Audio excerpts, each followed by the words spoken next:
In this video, we will be discussing what the plasma membrane is, the properties it possesses, and its function in cell activity.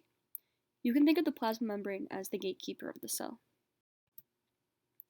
The plasma membrane, also known as the cell membrane, works as the gateway between the materials present on the inside and the outside of the cell. This responsibility can be broken up into two main functions, as shown on this slide.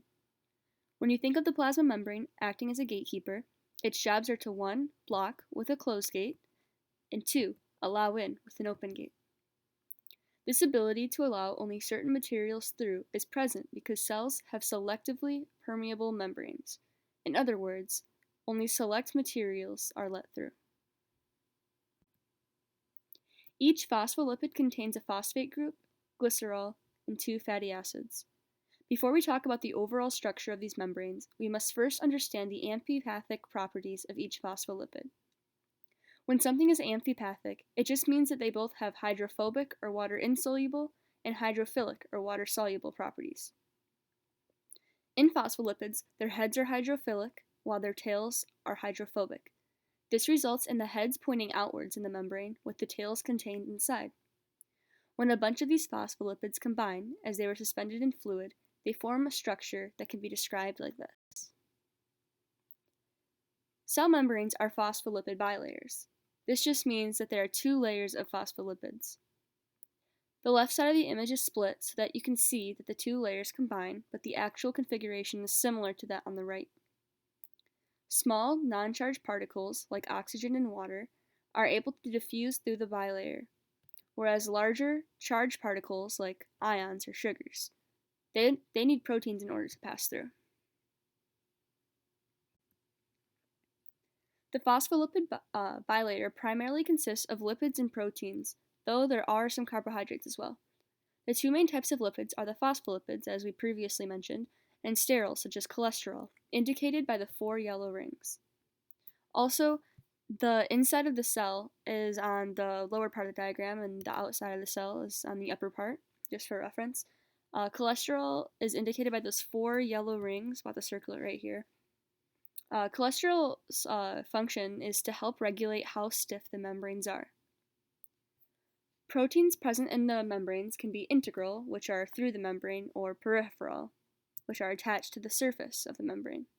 Integral, known as transmembrane proteins, are involved in the transport of large or charged molecules entering and leaving the cell. Peripheral proteins can help with the membrane structure. Carbohydrates may attach to lipids and proteins in order to form what are called glycolipids, or glycoproteins. These structures can be used for communication and recognition, and so can integral membrane proteins as well. The mechanisms behind these processes will be talked about in later videos. This is just going to be an intro to the cell membrane. So what about prokaryotes? One main difference between prokaryotes and eukaryotes are that prokaryotes, they do not possess individual membranes for organelles. They still have a cell membrane, but they don't have membranes around their individual organelles inside as well. Another interesting thing about prokaryotes is that they do not have cholesterol. So since cell membranes contain some saturated fats, and saturated fats solidify at cooler temperatures, cell membranes tend to lose fluidity as temperature decreases. So you can think of saturated fats like butter. If you put butter in the fridge, it's going to get solid.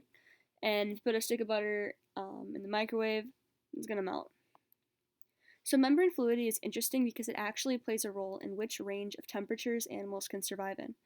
If their membranes are meant for warmer temperatures, for example, then they're going to start to solidify their membranes in the cold and vice versa. So to summarize, plasma membranes are selectively permeable phospholipid bilayers.